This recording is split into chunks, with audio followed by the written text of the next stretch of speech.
Баян аурухананың алдындағы орындыққа келіп жайғасты.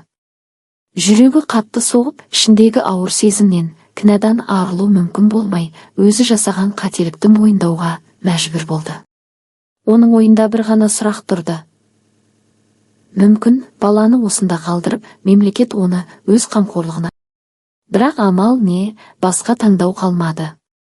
Өйткені Баянның өмірінде арқа сүйер ешкімі жоқ еді. Қиын жағдайда тұрса да, ешкім қолын созып көмек берер емес. Ол жүкті екенін білгенде, ғашығы ізім ғайым жоқ болды. Кейінірек оның үйленгені белгілі болды, және ол тек көңіл көтеру үшін ғана уақытша Баянмен кездескен екен. Баласын тастап кете алмайтынын ол жақсы түсінді. Бірақ амал жоқтан туындаған бұл жағдай оның өмірін тағы да тұйыққа тіреп отыр. Баланың тағдыры қазір оның қолында, бірақ оның жүрегі, жан дүниесі азапқа толы еді. Баян көзінің жасын сүртіп бөпесіне қарап, іштей, кешірші мені, балам, басқа дол жоқ. Мен бәрін қалыпқа келтіремін деп сенемін деді. Ол өз ойынан шатасып, ауыр шешімін жеңе алмай, жан-жағына қарады.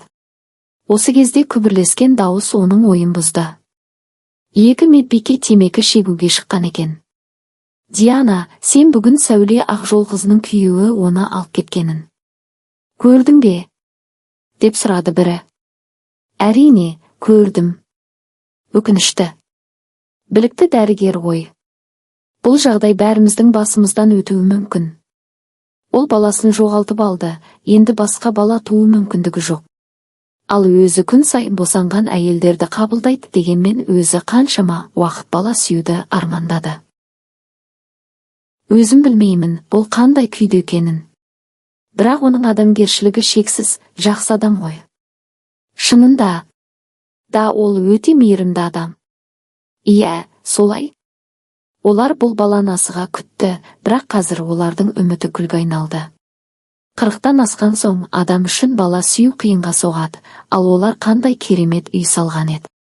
Баян ұлына қарап, оның кішкентай мұрнынан сүйіп, бір сәтке терең тыныс алды да, өзінің ішкі қайғысын жұтып, жұбаныш іздеді. Ол іштей ұлына тағы да үн қатты, мен бәрін дұрыс істеймін, сен үшін бәрі жақсы болады деді.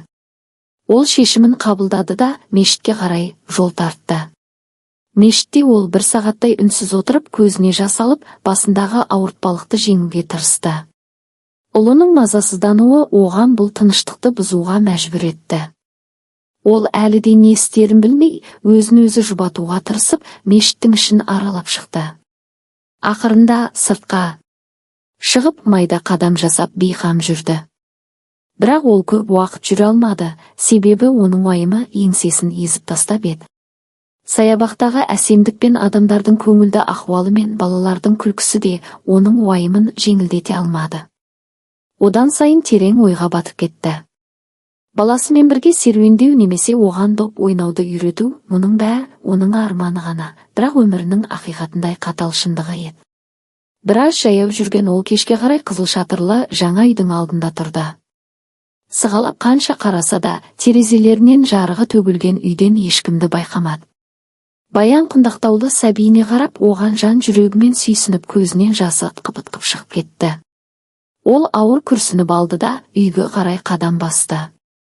Баян үйдің кең ауласынан тауып алған қорапты ашып, ішіне құндақтаулы нәрестені тал бесікке жатқызғандай етіп жатқызды. Сол-ақ екен, бала бірден жылап жіберді, оның дауысы Баянның жүрегінде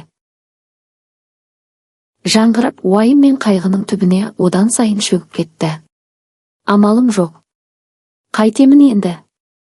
Екеумізге де осы жағдай жақсы болады деген үміттемін деп өзін-өзі іштей жұбата берді. Бөпесін қорапқа жатқызған соң үйдің есігінің қоңырауын басты да, көзінен жасы тоқтамаған күйі жүгіре басып кетіп қалды. Анадай жерде тұрған ағаштың артына жасырынған күйі баласының жылаған үнін естіп тұрды. Үйден еркек дауыс шықты. Сәуле, мұнда келші, тезірек, деді айқайлап. Іштен шыққан әйел нәрестені қолына көтеріп алып, оған мейірім төге қарап, оны бауырына басты. Үйге кірейік, баланың қарны ашқан болар деген әйел мен еркек қайта ішке кіріп кетті. Есі қатты жабылып, баланың жылаған үні бірден қас қарайып кеткен түннің ішінде жоғалып кетті. Баян үстінен жүк түскендей ағаштың түбіне отыра кетті. Жан дүниесі қасіретке толып, терең ойға шомып кеткен ол уақыттың қалай өткенін байқаған жоқ. Көзін ашқанда күннің әлдеқашан батқанына көзі жетті. Қараңғылықтың шуағы қалаға жайылып, бәрі тыныштыққа батып кеткендей еді. Орнынан әрең тұрған Баян қала шетіне қарай қадам басты. Мұнда ешқандай үміт қалмағандай, жанында ештеңе де болмайтыны белгілі еді. Қалтасындағы құжаттар да оған енді қажетсіз, пайдасыз болып көрінді. Бір сағаттан кейін ол трассаның бойына жетті. Тағы жарты сағаттан соң оның жолын жүк көлігі кесіп өтті. Жүргізуші қарт адам екен, ол солтүстікке кетіп бара жатқанын айтты. Баян оған да сол жаққа баратынын айтып көлікке мініп кете барды. Арадан жылжып жылдар өтіп жатты. Алпамыс, балаң келдің бе? Сендерді сағындым ғой, деген. Апа қуаныштан айқайлап жіберді. Баласы көліктен түсіп, оны құшақтады, ізінен қолында бөпесі бар, жас келіні де түсті. Сәлемін беріп, жағдай сұрасып жатты. Ұлы мен келіні, немересі келгеніне Сәуленің жүрегі жарылардай болып қуанып жүр.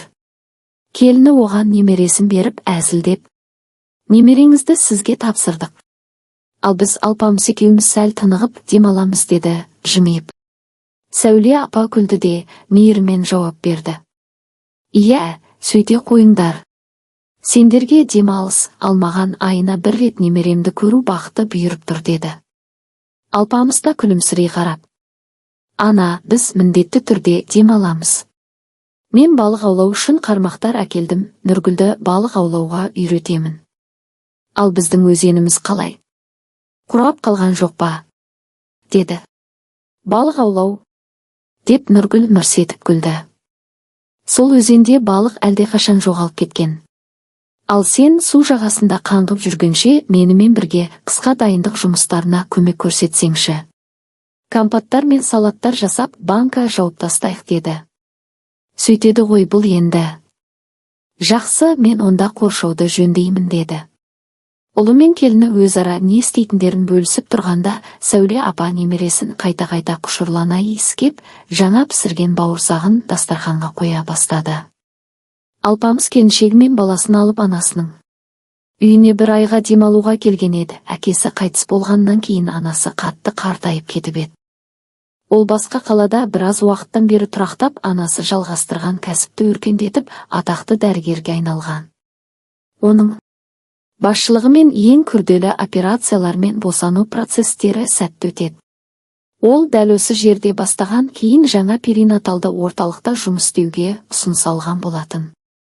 Нұргүл сол орталықтың бухгалтері, оның өмірлік серігі болды. Олар жиі туыстарын көруге тырысса да, Алпамыстың тығыз жұмыс кестесі олардың бұл мүмкіндікті жүзеге асыруына қиындық туғызатын. Бірақ қазір олар демалыс алып, анасына көмек көрсету үшін және үй шаруаларын реттеу үшін осында келді. Келесі кеште отбасы бүкіл үйді жинап, аулада ас пісіруге шешім қабылдады. Қара қазанның астын жағып, етті молынан асты. Сәуле апаның өзі қамыр илесе, келіні Нұргүл түрлі салаттарды жасай бастады. Тай-тай басқан кішкентай болат бұл. Отбасының бақытын толықтыра түскендей. Оның әр қадамын, әр қимылын қызықтап, уақыт өте көңілді өтіп жатты. Алпамыс бала кездегі досында кешкі асқа шақырды. Сосын екеуі қоршауды жөндемек болып кірісті. Балалық шақтары естеріне түсіп, екеуі көк шөп үстінде күресіп көрмек болды. Сәуле апа олардың сыртынан сүйсіне қарап, етті майдалап турап отыр. Оның жүзі қуаныштан жарқырап тұрды. Барлығының бір шаңырақ астында жиналуы бұл сирек сәт болатын. Отбасы мүшелерінің осылай бір-бірімен бірге уақыт өткізуі олар үшін қымбат әрі қадірлі сәт еді. Ана, сен үшін жаңалық бар, деді Алпамыс шаруасын бітіріп, досын шығарып салған соң. Қандай жаңалық, балам? Сәуле апа қызығушылықпен елең ете қалды. Күтші, алдымен мен сенің реакцияңды тексерейін, деген Алпамыс анасының қарсы алдына отырып қолдарынан ұстап көзіне қарады. Біз бұл жаққа бір ай уақытқа келдік, деді. Сәуле апаны бұл жаңалық шын қуантты. Неліктен ертерек айтпадың? Бұл керемет қой, деп тебіреніп кетті. Ол шынында да жалғыздықтан шаршаған еді. Отбасы әртүрлі тақырыптарды талқылап, уақытты көңілді өткізіп жатты. Алайда күтпеген жерден қақпа алдында бейтаныс бір әйел көрінді. Алпамыс орнынан тұрып, оған қарай адымдады. Сәлеметсіз бе? Сіз бізге келе жатырсыз ба? Кіріңіз, анам үйде, деді ол. Әйел аулаға кіріп, абыржып, сенімсіз қадамдармен үйге жақындады. Кешіріңіздер, егер мен сіздерді мазаласам, деді әйел үнсіз. Нұргүл қонаққа мұқият қарап, содан соң жанарын енесіне аударды. Ол кенеттен көзіне жас ала жаздап, жүрегін ұстады. Бұл өзгерісті Нұргүл тез аңғарып, қорқып кетті. Сізге не болды? Деп үреймен айқайлап енесінің қасына жүгіріп барды. Алпамыс анасын үстелге отырғызып, қан қысымын өлшеп, тыныштандыратын дәрі берді. Ол біраздан соң есін жиып дем алып өз-өзіне келді. Сәуле апа тынышталған соң Алпамыс қайтадан аулаға шықты. Әлгі әйел қайда кетті? Деп сұрады ол, айналасына алаңдаулы түрде қарап. Нұргүл күйеуіне. Ол апам өзін жақсы сезіне бастаған кезде ғайып болды. Кім екенін түсінбеймін. Мүмкін апамыздың танысы шығар, деп болжам жасады. Мүмкін біздің алыс туысымыз болар, деді Алпамыс ойлана. Оның бет әлпеті маған таныс сияқты. Бері қарашы. Екеуің тамшыдай ұқсасыңдар ғой. Сенің қасың, көзің, мұрның. Тіпті арық денелерің де ұқсап тұр. Саған көйлек кигізіп қойса, алмаған әлгі әйел болып шыға келесің. Баршы айнаға қарашы. Бұл жерде бір сыр бар сияқты. Егер мен сендерді танымайтын сырттың адамы болсам, сендерді анасымен ұлы қабылдайтын едім, деді еш ойланбай. Аяқтары қалтырай табалдырық алдына отыра кеткен Алпамыс ойға шомып кетті. Көздері алысты тінтіп, мүлде басқа әлемге кеткендей көрінді. Оның жан дүниесінде күрделі сауалдар көбейіп, жүрегінің түбінде түсініксіз бір сезім бір жарып жатты. Бұл не болуы мүмкін? Ол менің биологиялық ата-анаммен байланысты ма? Бірақ неге мен оны бұған дейін ешқашан көрмедім, деп күбірледі. Осы сәтте іштен Сәуле апаның дауысы естілді. Бұл дауыс Алпамыс үшін ешқашан жат болмаған, бірақ бүгінгі сөздері оның өмірін мәңгі өзгертуге дайын еді. Жоқ, балам, ол біздің туысымыз емес, сенің әкеңмен де ешқандай байланысы жоқ. Ал сен үшін? Иә, ол сенің нағыз анаң. Бұл сөздер Алпамыстың денесін өртке орағандай болды. Өңі қызарып, оның жан дүниесінің күйі бір сәтте айқындала қойды. Көздерінен қорқыныштың, таңданудың және түсініксіздік сезімінің барлығын көруге болатын еді. Нұргүл оның қолын мықтап қысып, ауыр ойларымен күресуге көмектескісі келгендей сезілді. Кім? Деп сыбырлады ол. Сәуле апа ауыр тыныс алып, бүкіл өмірін қайта ашып айта бастады. Оның көздерінде ұзақ уақыт бойы кеудесін ауыртқан сырқаттың белгісі бар еді. Бұл туралы көп жылдар бойы сенен жасырдым. Барлық осы уақыт ішінде оның қайта оралуына үміттендім, бірақ жүрегімде бір үміттің шырағы сөніп қала ма деп қорықтым. Бірақ ол келді, және мен оның тарихын білмей тұрып, неге оған осылай жасадым деп сұрамын. Сәуле апа сөзін жалғастырып, өткенді еске ала отырып, өз өміріндегі ең ауыр кезеңдерді айтқан кезде, оның дауысы нәзік, бірақ екпінді болып шықты. Ол және күйеуі бала туралы армандағанын айта бастады. Бірақ тағдыр бізге қаталды. Балалы болуды қалап едік. Жоғалтып алдық. Алайда бір күні бәрі өзгерді. Үйдің қоңырауы шырылдап, есік алдында қорап жатты. Ал қораптың ішінде құндақтаулы бала жатты. Баланың үстінде бір жапырақ қағазға. Өтінемін, оған менің бере алмайтынымды беріңіздер. Оған бақыт сыйлаңыздар, деп хат қалдырған екен. Біз мұны Құдайдың бізге берген бақыты деп қабылдадық. Кім тастап кеткенін іздегіміз келмеді. Әрине, бізге бір түрлі көрінгені рас, бірақ сол сәтте біз бұл қадамның не үшін жасалғанын түсіндік. Біз жаңа өмір бастау үшін жер ауыстырдық. Уақыт өте келе бәрі ұмытылды, ал сен, Алпамыс, біздің ұлымыз болдың. Ең қымбат адамым болдың, бірақ баян. Сені тастап кету оған оңайға соқпады. Оның шешімі емес еді. 6 ай бұрын ол мені тауып өз тарихын айтып берді. Бұл оның қателігі емес. Сәуле апа көзіне жас алды, бірақ сөзін жалғастырып, ішіндегі сырын шығаруға тырысты. Сен ол туралы сұрасаң, мен саған жауап берер едім деді. Алпамыс тым ұзақ үнсіз қалды, бірақ оның ішкі дүниесі барлығын қабылдауға дайын еді. Айналасында қандай да бір сұрақтар жауаптарын табатын еді. Дегенмен ол бұл дауысты қайтадан тыңдады. Анашым, мен оны кездестіре аламын ба? Деді. Нұргүл оның иығына қолын қойып, күйеуінің қиналғанын түсінгендей. Менің ойымша бұл қажет. Әйтпесе, сен бұл жұмбақпен өмір бойы жүретін боларсың, деді. Алпамыс көзіне жас алып, мен оны қайдан іздеймін? Деді. Бірақ өзіне тесіле қарап тұрған жанарды байқағандай денесі түршігіп сала берді. Баян қақпа сыртынан сығалап тұр екен. Ол орнынан тұрып, жүрегіндегі мазасыздықпен шатасу сезімдерін жеңгісі келді. Өзін тастап кеткен анасын көру қаншалықты ауыр еді. Бұрынғы бейнелер мен балалық шақтың естеліктері. Шынымен де тұғырындай берік көрінген, бірақ дәл осы сәтте бәрі шырқы бұзылып жатты. Қақпа алдына жақындаған ол жүзін төмен қаратып тұрған әйелге қарап, сәлеметсіз бе, бізге сөйлесу керек, деді ол, даусында күмән мен шешім қабылдауға деген ниетсіздік бар. Өзіне сенімсіздене үн қатқан әйел. Мен сенен ештеңе сұрамаймын, Алпамыс, тек мені тыңдашы, деп сыбырлады. Мінекей, сол жағдайдан кейін арадан 3 жыл уақыт өтті. Алпамыс тағы да сол аулада, туған туыстарымен бірге әр сәтін мәнді өткізетін үйдің жанына көлігімен келіп тоқтады. Үйдің ішінен күлкі мен қуаныш естілуде, ал сыртында күннің шуағы жарқырап тұр. Анашым, біз келдік, немерелеріңді қарсы ал. Деген Алпамыстың саңқ ете қалған үні ауланы одан сайын нұрландырып жіберді. Автокөліктен Алпамыс, артынан Нұргүл кішкентай қызын құшақтап шықты. Олар бір-біріне күле, үйге қарай жақындап келе жатты. Сәуле мен Баян да етектеріне сүрініп, сыртқа жарыса сыртқа шықты. Өй, біз терезеге телміріп күтіп отырсақ та, келгендеріңді байқамай қалыппыз.